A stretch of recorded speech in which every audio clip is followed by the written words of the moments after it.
Chapter 2. Capitalism and the Wage System, Part 1. The world is full of preventable evils which most men would be glad to see prevented. Nevertheless, these evils persist, and nothing effective is done towards abolishing them. This paradox produces astonishment in inexperienced reformers, and too often produces disillusionment in those who have come to know the difficulty of changing human institutions. War is recognized as an evil by an immense majority in every civilized country, but this recognition does not prevent war. The unjust distribution of wealth must be obviously an evil to those who are not prosperous, and they are 9/10 of the population. Nevertheless, it continues unabated.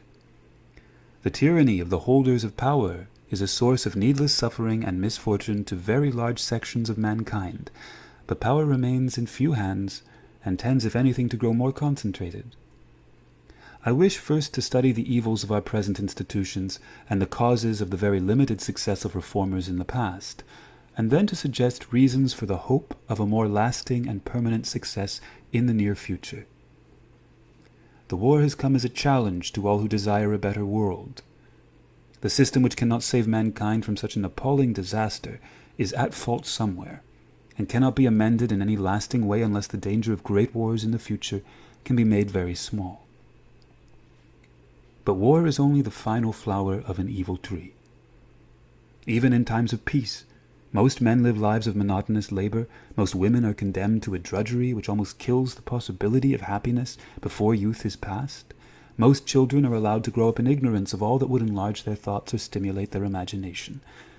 The few who are more fortunate are rendered illiberal by their unjust privileges and oppressive through fear and the awakening indignation of the masses. From the highest to the lowest, almost all men are absorbed in the economic struggle, the struggle to acquire what is their due, or to retain what is not their due. Material possessions, in fact or in desire, dominate our outlook, usually to the exclusion of all generous and creative impulses. Possessiveness, the passion to have and to hold, is the ultimate source of war, and the foundation of all the ills from which the political world is suffering. Only by diminishing the strength of this passion and its hold upon our daily lives can new institutions bring permanent benefit to mankind. Institutions which will diminish the sway of greed are possible, but only through a complete reconstruction of our whole economic system. Capitalism and the wage system must be abolished.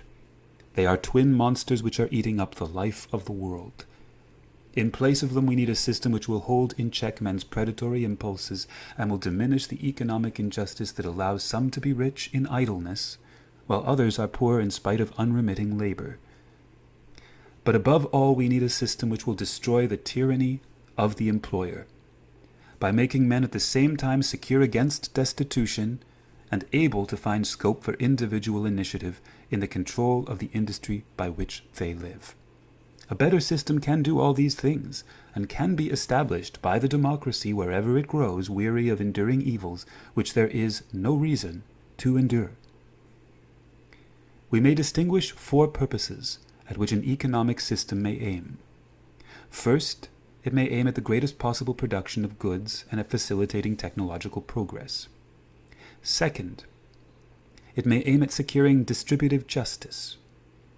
Third, it may aim at giving security against destitution.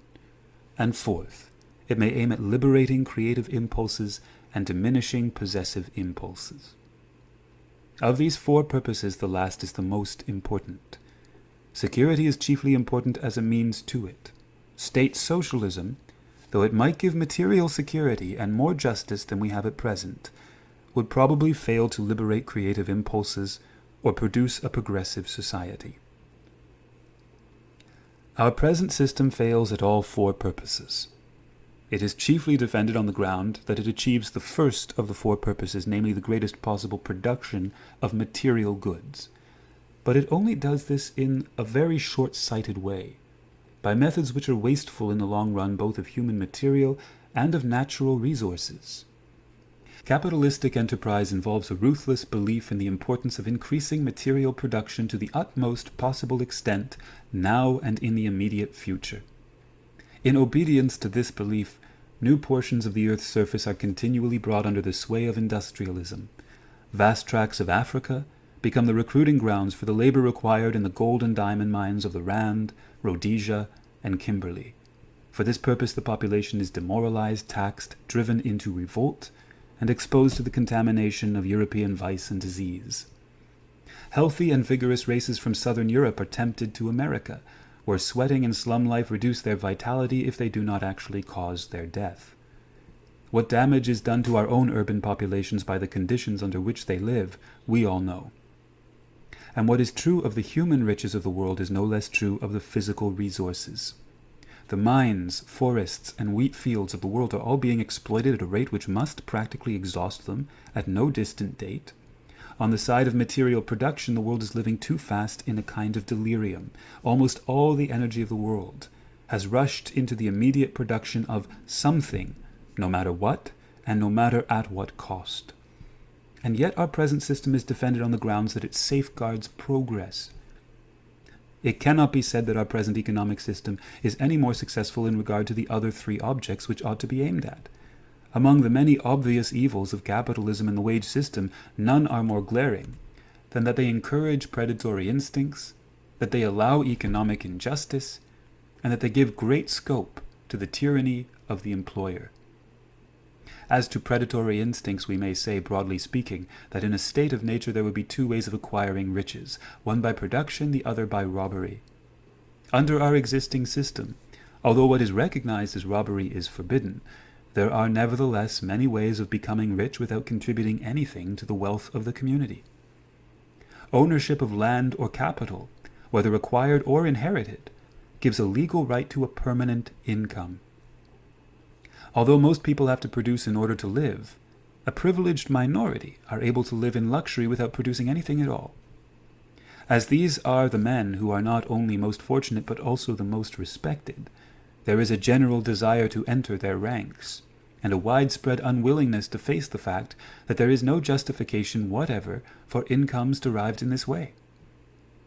And apart from the passive enjoyment of rent or interest, the methods of acquiring wealth are very largely predatory. It is not, as a rule, by means of useful inventions or of any other actions which increases the general wealth of the community that men amass fortunes. It is much more often by skill in exploiting or circumventing others. Nor is it only among the rich that our present regime promotes a narrowly acquisitive spirit. The constant risk of destitution compels most men to fill a great part of their time and thought with the economic struggle. There is a theory that this increases the total output of wealth by the community, but for reasons to which I shall return later, I believe this theory to be wholly mistaken. Economic injustice is perhaps the most obvious evil in our present system.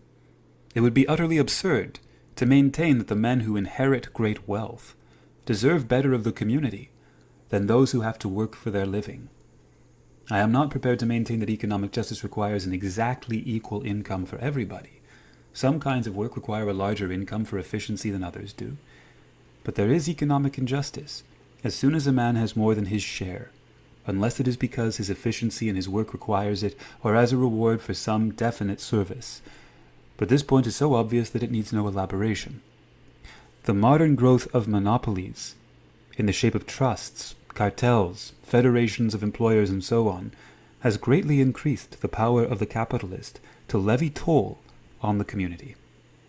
This tendency will not cease of itself, but only through definite actions on the part of those who do not profit by the capitalist regime. Unfortunately, the distinction between the proletariat and the capitalist is not so sharp as it was in the minds of socialist theorizers. Trade unions have funds in various securities. Friendly societies are large capitalists, and many individuals eke out their wages by invested savings. All this increases the difficulty of any clear-cut radical change in our economic system, but it does not diminish the desirability of such a change. Such a system as that suggested by the French syndicalists, in which each trade would be self-governing and completely independent, without the control of any central authority, would not secure economic justice. Some trades are in a much stronger bargaining position than others. Coal and transport, for example, could paralyze the national life and could levy blackmail by threatening to do so. On the other hand, such people as school teachers, for example, could rouse very little terror by the threat of a strike, and would be in a very weak bargaining position. Justice can never be secured by any system of unrestrained force exercised by interested parties in their own interests. For this reason, the abolition of the state, which the syndicalists seem to desire, would be a measure not compatible with economic justice. The tyranny of the employer, which at present robs the greater part of most men's lives of all liberty and all initiative, is unavoidable so long as the employer retains the right of dismissal with consequent loss of pay. This right is supposed to be essential in order that men have an incentive to work thoroughly. But as men grow more civilized, incentives based on hope become increasingly preferable to those that are based on fear. It would be far better that men should be rewarded for working well than that they should be punished for working badly. This system is already in operation in the civil service, where a man is only dismissed for some exceptional degree of vice or virtue, such as murder or illegal abstention from it. Sufficient pay to ensure a livelihood ought to be given to every person who is willing to work, independently of the question whether that particular work at which he is skilled is wanted at the moment or not. If it is not wanted, some new trade which is wanted ought to be taught at the public expense. Why, for example, should a hansom cab driver be allowed to suffer on account of the introduction of taxis? He has not committed any crime, and the fact that his work is no longer wanted is due to causes entirely outside his control. Instead of being allowed to starve, he ought to be given instruction in motor driving or in whatever other trade may seem most suitable. At present, owing to the fact that all industrial changes tend to cause hardships to some section of wage earners, there is a tendency to technical conservatism on the part of labor, a dislike of innovations, new processes, and new methods. But such changes, if they are in the permanent interest of the community, ought to be carried out without allowing them to bring unmerited loss to those sections of the community whose labor is no longer wanted in the old form. The instinctive conservatism of mankind is sure to make all processes of production change more slowly than they should. It is a pity to add to this by the avoidable conservatism, which is forced upon organized labor at present through the unjust workings of change. It will be said that men will not work well if the fear of dismissal does not spur them on. I think it is only a small percentage of whom this would be true at present, and those of whom it would be true might easily become industrious if they were given more congenial work or wiser training. The residue who cannot be coaxed into industry by any such methods are probably going to be regarded as pathological cases requiring medical rather than penal treatment. And against this residue must be set the very much larger number who are now ruined in health or in morale by the terrible uncertainty of their livelihoods and the great irregularity of their employment. To very many, security would bring quite new possibility of physical and moral health. The most dangerous aspect of the tyranny of the employer is the power which it gives him of interfering with men's activities outside their working hours. A man may be dismissed because the employer dislikes his religion or his politics, or chooses to think his private life immoral. He may be dismissed because he tries to produce a spirit of independence among his fellow employees. He may fail completely to find employment merely on the grounds that he is better educated than most and therefore more dangerous. Such cases actually occur at present. This evil would not be remedied, but rather intensified, under state socialism, because where the state is the only employer, there is no refuge from its prejudices, such as may now accidentally arise through the differing opinions of different men. The state would be able to enforce any system of beliefs it happened to like, and it is almost certain that it would do so. Freedom of thought would be penalized, and all independence of spirit would die out. Any rigid system would involve this evil.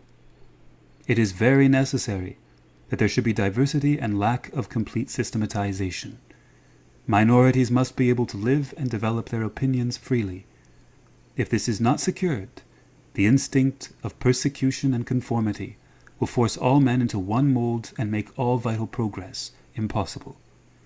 For these reasons, no one ought to be allowed to suffer destitution so long as he or she is willing to work, and no kind of inquiry ought to be made into opinion or private life. It is only on this basis that it is possible to build up an economic system not founded upon tyranny and terror. Part 2. The power of the economic reformer is limited by the technical productivity of labor. So long as it was necessary to the bare subsistence of the human race, that most men should work very long hours for a pittance. So long no civilization was possible except an aristocratic one. If there were to be men with sufficient leisure for mental life, there had to be others who were sacrificed for the good of a few. But the time when such a system was necessary has passed away with the progress of machinery. It would be possible now, if we had a wise economic system, for all who have mental needs to find satisfaction for them. By a few hours a day of manual work, a man can produce as much as is necessary for his own subsistence. And if he is willing to forego luxuries, that is all that the community has a right to demand of him. It ought to be open to all who so desire to do short hours of work for little pay, and devote their leisure to whatever pursuit happens to attract them. No doubt the great majority of those who chose this course would spend their time in mere amusement, as most of the rich do at present. But it could not be said, in such a society, that they were parasites upon the labor of others. And there would be a minority who would give their hours of nominal idleness to science or art or literature or some other pursuit out of which fundamental progress may come. In all such matters, organization and system can only do harm. The one thing that can be done is to provide opportunity without repining at the waste that results from most men failing to make good use of the opportunity. But except in cases of unusual laziness or eccentric ambition, most men would elect to do a full day's work for a full day's pay. For these, who would form the immense majority, the important thing is that ordinary work should, as far as possible, afford interest and independence and scope for initiative. These things are more important than income as soon as a certain minimum has been reached.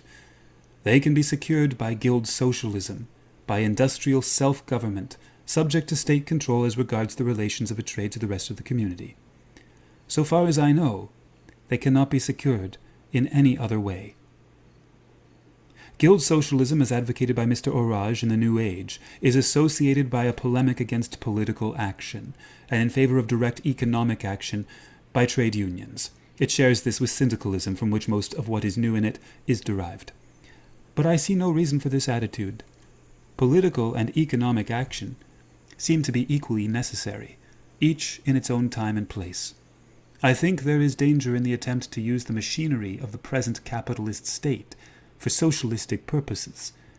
But there is need of political action to transform the machinery of the state, side by side with the transformation which we hope to see in economic institutions. In this country, neither transformation is likely to be brought about by a sudden revolution. We must expect each to come step by step, if at all, and I doubt if either could or should advance very far without the other. The economic system we should ultimately wish to see would be one in which the state would be the sole recipient of economic rent, while private capitalistic enterprise should be replaced by self-governing combinations of those who actually do the work. It ought to be optional whether a man does a whole day's work for a whole day's pay, or half a day's work for half a day's pay, except in cases where such an arrangement would cause practical inconvenience. A man's pay should not cease through the accident of his work being no longer needed, but should continue so long as he is willing to work, a new trade being taught him at the public expense if necessary. Unwillingness to work should be treated medically or educationally when it could not be overcome by a change to some more congenial occupation. The workers in a given industry should all be combined in one autonomous unit, and their work should not be subject to any outside control. The state should fix the price at which they produce, but should leave the industry self-governing in all other respects. In fixing prices, the state should, as far as possible, allow each industry to profit by any improvements which might introduce into its own processes, but should endeavor to prevent undeserved loss or gain through changes in external economic conditions. In this way, there will be every incentive to progress, with the least possible danger of unmerited destitution. And although large economic organizations will continue, as they are bound to do, there will be a diffusion of power which will take away the sense of individual impotence from which men and women suffer at present. Part 3. Some men, although they may admit that such a system would be desirable, will argue that it is impossible to bring about, and that therefore we must concentrate on more immediate objects. I think it must be conceded that a political party ought to have proximate aims, measures which it hopes to carry into the next session or the next parliament, as well as a more distant goal. Marxian socialism, as it existed in Germany, seemed to me to suffer in this way. Although the party was numerically powerful, it was politically weak, because it had no minor measures to demand while waiting for the revolution. And when, at last, German socialism was captured by those who desired a less impracticable policy, the modification which occurred was of exactly the wrong kind. Acquiescence in bad policies such as militarism and imperialism, rather than advocacy of partial reforms which, however inadequate, would still have been steps in the right direction. A similar defect was inherent in the policy of French syndicalism as it existed before the war. Everything was to wait for the general strike. After adequate preparation, one day the whole proletariat would unanimously refuse to work, the property owners would acknowledge their defeat and agree to abandon their privileges rather than starve. This is a dramatic conception, but love of drama is a great enemy to true vision. Men cannot be trained, except under very rare circumstances, to do something suddenly which is very different from what they have been doing before. If the general strike were to succeed, the victors, despite their anarchism, would be compelled at once to form an administration, to create a new police force to prevent looting and wanton destruction, to establish a provisional government, issuing dictatorial orders to the various sections of revolutionaries. Now the syndicalists, who are opposed in principle to all political action, they would feel that they were departing from their theory in taking the necessary practical steps, and they would be without the required training because of their previous abstention from politics. For these reasons, it is likely that even after a syndicalist revolution, actual power would fall into the hands of men who were not really syndicalists. Another objection to a program which is to be realized suddenly, or at some remote date by a revolution or a general strike, is that enthusiasm flags when there is nothing to do meanwhile, and no partial success to lessen the weariness of waiting. The only sort of movement which can succeed by such methods is one where the sentiment and the program are both very simple, as is the case in rebellions of oppressed nations. But the line of demarcation between capitalist and wage earner is not sharp, like the line between Turk and Armenian, or between an Englishman and a native of India.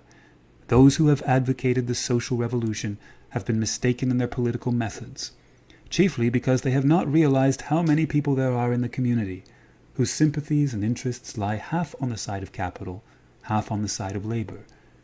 These people make a clear-cut revolutionary policy very difficult.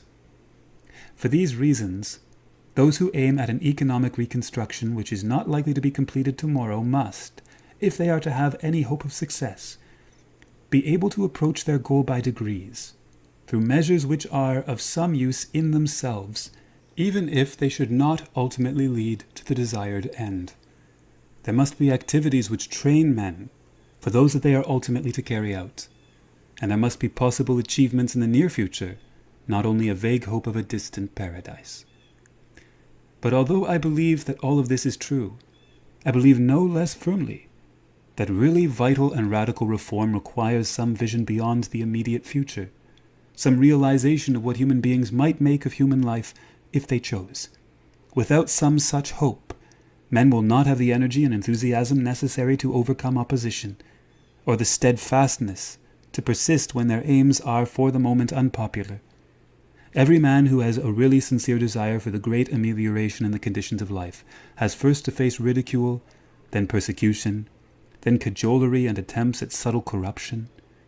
We know from painful experience how few pass unscathed through these three ordeals. The last especially, when the reformer is shown all the kingdoms of the earth, is difficult, indeed almost impossible, except for those who have made their ultimate goal vivid to themselves by clear and definite thought. Economic systems are concerned essentially with the production and distribution of material goods. Our present system is wasteful on the production side and unjust on the side of distribution. It involves a life of slavery to economic forces for the great majority of the community, and for the minority a degree of power over the lives of others which no man ought to have. In a good community, the production of the necessities of life would be mere preliminary to the important and interesting part of life, except for those who find pleasure in some part of the work of producing necessaries. It is not in the least necessary that economic needs should dominate man as they do at present. This is rendered necessary at present, partly by the inequalities of wealth, partly by the fact that things of real value, such as a good education, are difficult to acquire except for the well-to-do. Private ownership of land and capital is not defensible on grounds of justice, or on the ground that it is an economical way of producing what the community needs. But the chief objections to it are that it stunts the lives of men and women, that it enshrines a ruthless possessiveness in all the respect that is given to success, that it leads men to fill the greater part of their time and thought with the acquisition of purely material goods, and that it affords a terrible obstacle to the advancement of civilization and creative energy. The approach to a system free from these evils need not be sudden. It is perfectly possible to proceed step by step towards economic freedom and industrial self-government. It is not true that there is any outward difficulty in creating the kind of institutions that we have been considering. If organized labor wishes to create them, nothing could stand in its way. The difficulty involved is merely the difficulty of inspiring men with hope, of giving them enough imagination to see that the evils from which they suffer are unnecessary, and enough thought to understand how the evils are to be cured. This is a difficulty which can be overcome by time and energy, but it will not be overcome if the leaders of organized labor have no breadth of outlook, no vision, no hopes beyond some slight superficial improvement within the framework of existing systems.